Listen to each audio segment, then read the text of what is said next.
कौन कहाँ कैसे रखता है पाप पुण्य का लेखा जोखा। कौन कहाँ कैसे रखता है पाप पुण्य का लेखा जोखा। ओढ़ के चादर तू गुरूर की, ओढ़ के चादर तू गुरूर की, देता अपने आप को धोखा। कौन कहाँ कौन कहाँ कौन कहाँ कौन कहाँ। मिस्टर त्यागी, मुझे आपसे कोई शिकायत नहीं होगी, लेकिन मैं आपसे एक रिक्वेस्ट ज़रूर करूंगा कि पुलिस प्रोटेक्शन और पुलिस के कमांडोज के बीच मेरी पर्सनल लाइफ डिस्टर्ब ना हो। मैं अपने उसूलों की खातिर तुम लोगों को भी छोड़ सकती हूँ। अपना ख्याल रखना और कृष्णा को बता देना मैं आ रही हूँ। जी, मैं बोल दूंगी। कलम का जादूगर है चित्रांश, कलम का जादूगर। बहुत दिनों के बाद किसी ने मुझे इतना इम्प्रेस किया है यार। बेटा, मैं बहुत अकेली पड़ गई हूँ बेटा। नहीं मम्मी, आप ऐसे मत बोलिए। मैं कल की फ्लाइट से पहुंच रही हूँ, आप बिल्कुल परेशान मत होइए। अब मेरा अगला निशाना होगा अंडरवर्ल्ड। अंडरवर्ल्ड? जी हाँ सर। पाप पुण्य का लेखा जोखा कॉलम का अगला विषय होगा अंडरवर्ल्ड के पापी। Good, very good. मगर लेख लिखने के लिए क्या तुमने अंडरवर्ल्ड को समझा है? जी हाँ सर, बहुत अच्छी तरह से समझा है। एक तथ्य तो ये भी है चित्रांश कि अक्सर ये खबरें लीक होती रहती हैं कि फिल्म इंडस्ट्री में, फिल्मों में अंडरवर्ल्ड का पैसा लगा हुआ है। जी हाँ सर। सर, अक्सर जब लक्ष्मी और सरस्वती की कृपा किसी पर होती है तो सबसे पहले उस पर पाप की नजर पड़ती है और फिर धीरे धीरे पाप अपने पांव फैलाने की कोशिश करता है। और सर, आप तो जानते ही हैं कि फिल्म इंडस्ट्री पे तो हरदम लक्ष्मी और सरस्वती की कृपा रही है। यही तो है सर, दौलत और शोहरत की दुनिया जो सबको अपनी ओर खींचती है। शायद तुम बिल्कुल ठीक कह रहे हो। सर, अंडरवर्ल्ड के पापी सीरीज का पहला लेख ये रहा, आप पढ़ लीजिए।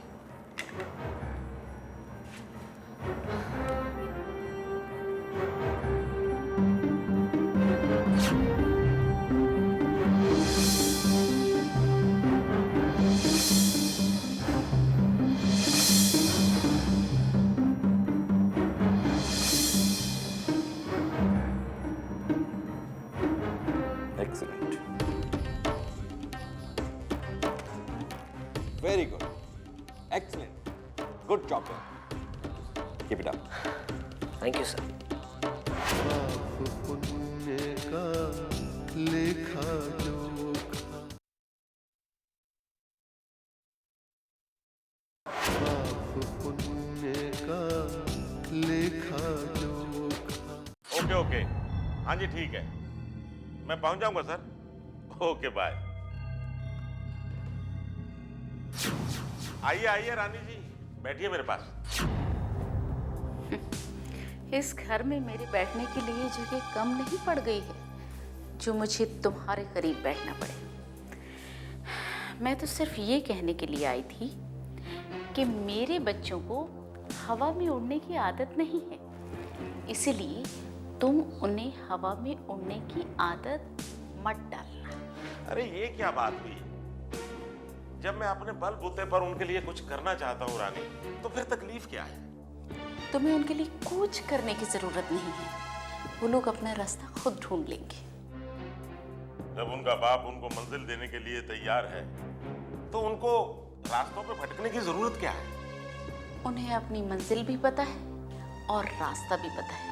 तुम उन्हें भटकाने की कोशिश मत करना। मेरे बच्चे मेहनती हैं, काबिल हैं, वो अपनी मंजिल खुद बनाएं, इसी में तुम्हारी भलाई। हटो जरा। मेरे बच्चे ऐसे कहती है जैसे वो बच्चे मेरे कुछ लगते ही नहीं। रानी जी, पैसे में बहुत ताकत होती है। देखना, एक दिन मेरे बच्चे मेरी जुबान बोलेंगे, सिर्फ मेरी। हाँ।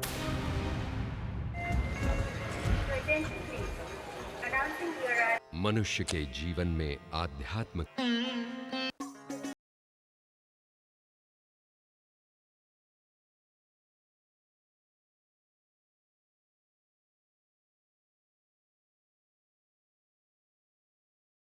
अरे ये क्या मतलब, वो टीवी क्यों ऑफ कर दिया? तुम हर वक्त टीवी क्यों देखते रहते हो? क्यों? तुम हर वक्त काम क्यों करती रहती हो? ठीक है, वैसे मैं आपको ये बताने आई थी कि माँ जी आ रही हैं। क्या? मॉम आ रही है? यस! हाँ, उनका फोन आया था तो बता रही थी कि आपका बर्थडे है और बर्थडे की तैयारियां भी काफी करनी है। मेरा बर्थडे तो मैं एकदम धूमधाम से सेलिब्रेट करूंगा। हाँ, इसीलिए तो माँ जी जल्दी वापस आ रही हैं। और वैसे भी वो ज्यादा दिन तो बाहर रह नहीं सकती, आखिर ऑफिस की जिम्मेदारियां भी तो उन्हें संभालनी है। वो तो है। अब आप तो कभी ऑफिस जाएंगे नहीं, ये बात माँ जी भी अच्छी तरह से जानती हैं। और क्योंकि आप उनकी इकलौती संतान हैं, इसलिए वो आपसे कभी काम के लिए कह भी नहीं सकती। मैं कभी ऑफिस नहीं जाऊंगा, कभी नहीं, कभी भी नहीं। ठीक है, आपकी मर्जी। मीरा जी, आप जानती मैं ऑफिस क्यों नहीं जाता? लो, अब मुझे कैसे पता होगा? अभी तक तो आपने मुझे कुछ बताया नहीं। पर अब मैं आपको जरूर बताऊंगा कि मैं ऑफिस क्यों नहीं जाता, क्योंकि आप मेरी अच्छी दोस्त है ना। हाँ, दोस्त तो हूँ। मैं छोटा था, बहुत छोटा था, मेरे पापा मुझसे बहुत प्यार करते थे, मैं भी अपने पापा से बहुत प्यार करता था। मेरे पापा रोज सुबह ऑफिस जाते और मैं हमेशा उनके साथ ऑफिस जाने की जिद करता, पर वो मुझे कभी ऑफिस लेकर नहीं जाते थे। मैं मम्मा को भी बोलता कि पापा से बोलो कि मुझे अपने साथ ऑफिस लेके जाए, पर मम्मा भी मना कर देती, मुझे कोई ऑफिस लेके नहीं जाता था। और एक दिन ऑफिस के बहुत सारे लोग मेरे पापा को लेकर आए। वो लेटे हुए थे, वो बात नहीं कर रहे थे। सबने बोला कि वो मर चुके हैं, पर वो मरे नहीं थे। मेरे पापा तो सोए हुए थे। मैंने पापा को जगाने की कितनी कोशिश की।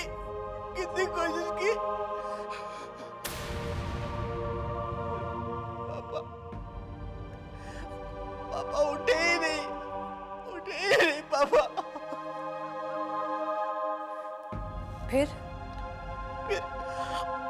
उसके बाद ऑफिस के सब लोगों ने उन्हें उठाया और एक जगह ले गए और वहां जाकर उनको लकड़ी पे सुला दिया। और उसके बाद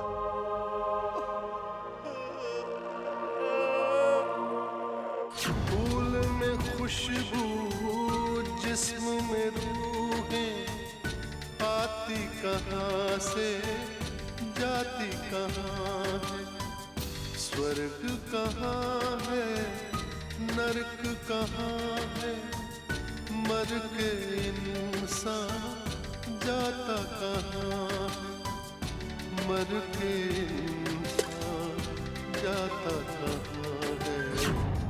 उसके बाद उन्होंने मुझे जबरदस्ती पापा को आग लगाने के लिए कहा। मैं नहीं जलाऊंगा बेटा, इसी से आपके पिता का मोक्ष मिलेगा। बेटा, इसी से पिता की आत्मा को शांति मिलेगी। शांति मिलेगी।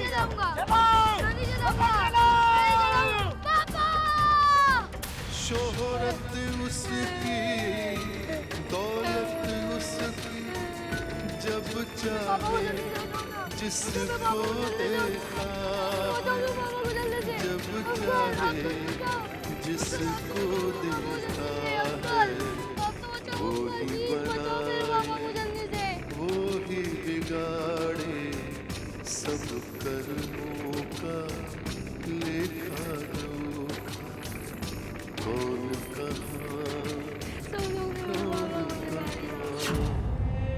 और इसीलिए मैं ऑफिस नहीं जाता। I am sorry, I am really very sorry. मैं उन ऑफिस वालों का चेहरा कभी नहीं देखना चाहता। जिन लोगों ने आपके पापा को जला दिया था, पूरी ऑफिस आपने उन्हीं लोगों के भरोसे छोड़ दी है।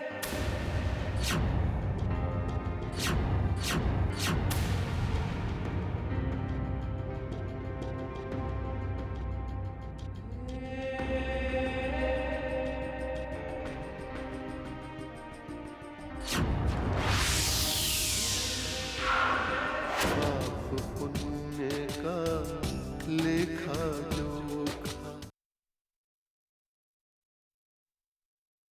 पाप पुण्य का लेखा जोखा।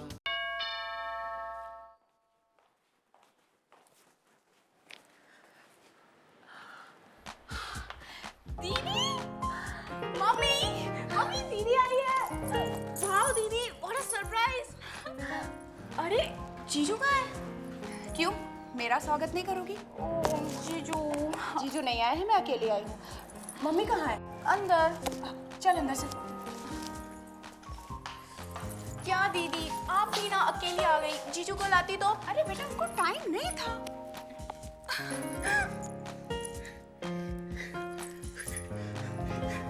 खुश रहो, खुश रहो।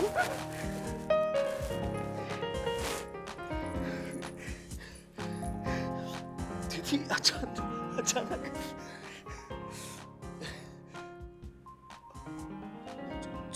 जीजू कहाँ है? अब तुम्हें भी जीजू के नाने की प्रॉब्लम है बेटा, उन्हें टाइम नहीं मिला। क्यों ना हो दीदी, हमारे जीजू टॉल हैंडसम और स्मार्ट है, उनकी बात ही कुछ और है दीदी। और फिर उनकी और मेरी पट्टी भी तो बहुत है ना। मगर दीदी, आप टैंगोली से अकेली आ गई। आसमान में ना हवाई जहाज नाम की एक चिड़िया उड़ती है और उसमें 400 लोग होते हैं। फिर अकेले किस बात का? बुद्धू। संदीप। माँ,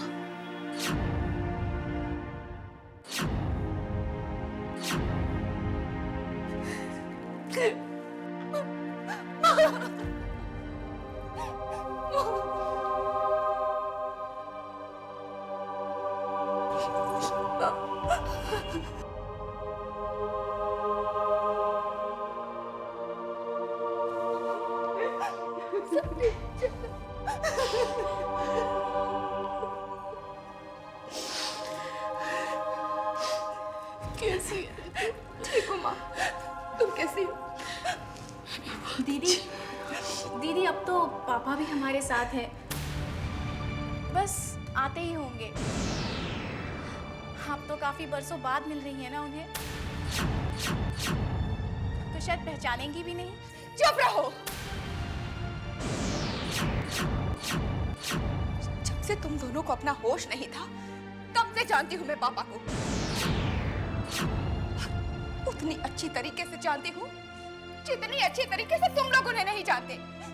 समझे तुम लोग? चल संध्या चल, अब ये बातें तो होती रही। नहीं माँ, नहीं, ये बातें अभी हो जानी चाहिए, क्योंकि अभी इनके लाडले पापा घर में नहीं है ना, इसलिए बातें खुलकर हो सकती हैं। क्यों संदेश, मैंने अपनी विदाई के समय तुमसे क्या कहा था कि माँ का ख्याल रखना। इस औरत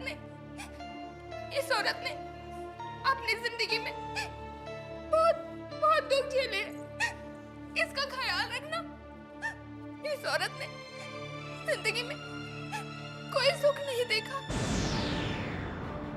इसकी जिंदगी की सारी खुशियां तुम्हें पूरी करनी है। कहा था ना मैंने, कहा था ना। हाँ दीदी, मुझसे कोई गलती हुई क्या? तुम डॉक्टरी पढ़ रहे हो ना, और असली बीमारी भी नहीं जानते। अरे इनकी असली बीमारी का कारण है हमारे पापा। इनके हर जख्मों के गुनहगार हैं हमारे पापा। इस औरत की जिंदगी को नरक बनाने वाले हैं हमारे पापा। और तुम दोनों उस आदमी का साथ दे रहे हो। शर्म आनी चाहिए, शर्म आनी चाहिए तुम दोनों को। शांत हो जा बेटा, रिलैक्स। चल तू अंदर चल, बहुत दूर से आई है ना, अब तू आ गई है तो अपने भाई बहनों को तू ही समझाना। मैं तो इन्हें समझा समझा कर थक गई। चल बेटा चल चल।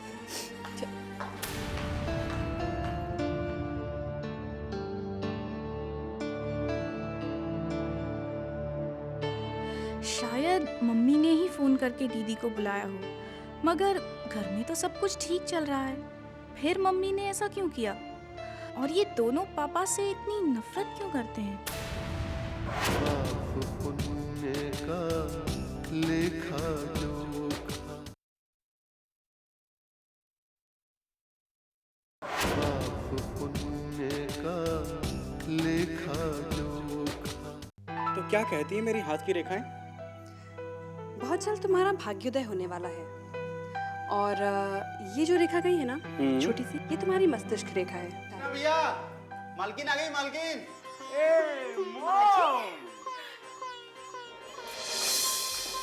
Krishna, my son. I love you, mom. कैसे हो बेटा? कैसा हूँ मैं? आपके बिना कैसा हो सकता हूँ मैं? लेकिन मीरा तो थी ना तेरा ध्यान रखने के लिए। हाँ बाप, ये बात तो है। इसने मेरा दिन रात बहुत अच्छे से ख्याल रखा है। हाँ, मगर आपने इसे नाराज होने की कैसे आदत डाल दी? बात बात पर नाराज होते थे। अरे वो तो मैं पहले माँ, अब थोड़ा ही नाराज होता हूँ। और माँ जी, सफर कैसा रहा आपका? बहुत अच्छा। माँ के दरबार में जाके बहुत सुकून मिला। मैं तो और भी जगह जाना चाहती थी, लेकिन मुझे अपने प्यारे बेटे की बर्थडे की तैयारियां जो करनी थी, इसीलिए चली आई।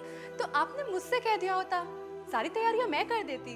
वैसे कुछ तैयारियां तो मैंने कर दी हैं, कार्ड भी छपवाने के लिए दे दी हैं। शाम को आता ही होगा कार्ड लेकर। क्या ढेर सारे मेहमानों को बुला रहे हैं?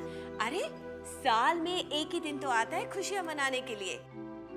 और फिर प्रेम भी तो आ रहा है। प्रेम? हाँ, प्रेम। तुम्हें भी मिलाऊंगी उससे। फिलहाल हमें बर्थडे की तैयारियां करनी है। चलो चलो जल्दी से शुरू हो जाओ। Okay okay. बर्थडे एकदम धूमधाम से मनाना है। I love you, mom. Love you too baby.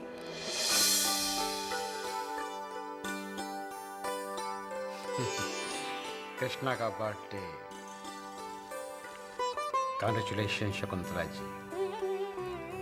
Krishna का बर्थडे हो और मैं ना हूं, ऐसा हो सकता है? प्रेम भी अमेरिका से आ रहा है। वैसे आपकी इंडस्ट्री के तमाम लोग वहाँ आ रहे हैं, सबको कार्ड भेजा गया है। अच्छी बात है शकुंतला जी। और सुनाइए, कृष्णा कैसा? अच्छा है। वैसे धीरे धीरे काफी बदलाव आ रहा है उसमें। मुझे तो लगता है ये मीरा अपना चैलेंज पूरा करके ही रही। इसका मतलब तो ये हुआ शकुंतला जी कि मुझे एक फिल्म और बनानी पड़ेगी। एक बात बताऊं, वैसे मीरा बहुत अच्छी लड़की है। जब भी उसे देखती हूँ ऐसा महसूस होता है जैसे जैसे वो कोई अपनी हो। अच्छा, तो उसके परफॉर्मेंस से आप भी इम्प्रेस हैं? हाँ, परफॉर्मेंस क्या, वो तो अब घर के मेंबर जैसी होती जा रही है।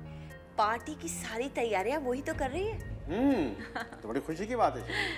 ओके, अब मैं चलती हूँ। अच्छा, आइए मैं आपको छोड़ के आता हूँ।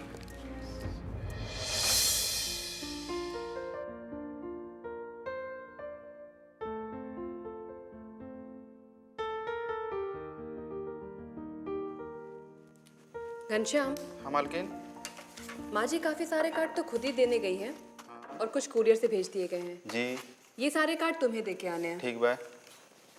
ये लो, इसमें सबके नाम और पते लिखे हैं। अच्छा। ठीक है? हाँ, ये सारे कार्ड शाम तक बढ़ जाने चाहिए।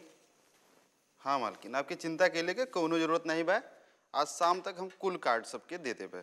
आखिर अपने कृष्णा भैया के जन्मदिन बा ना। ठीक है, जल्दी जाओ। ठीक है, हम चली।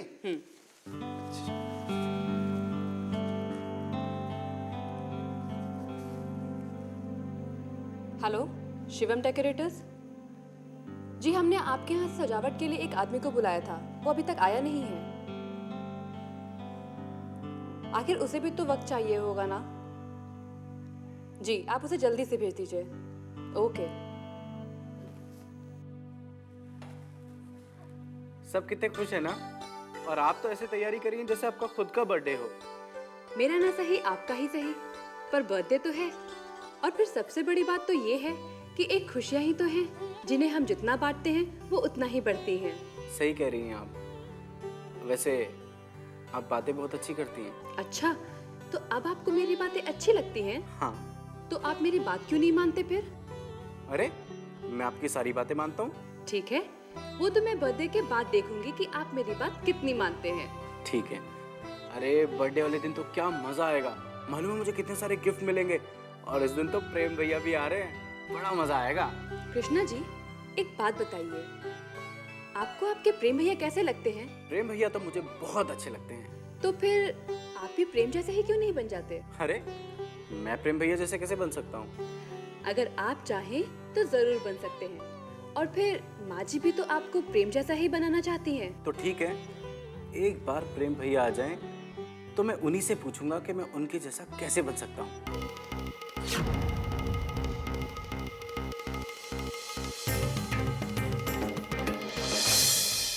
हर इंसान का अक्स वहाँ पर, हर इंसान का कच्चा चिट्ठा, हर इंसान का कच्चा चिट्ठा, हाजिरी सबकी लगती एक दिन, एक पल में ही फैसला होता, कौन कहाँ कौन कहाँ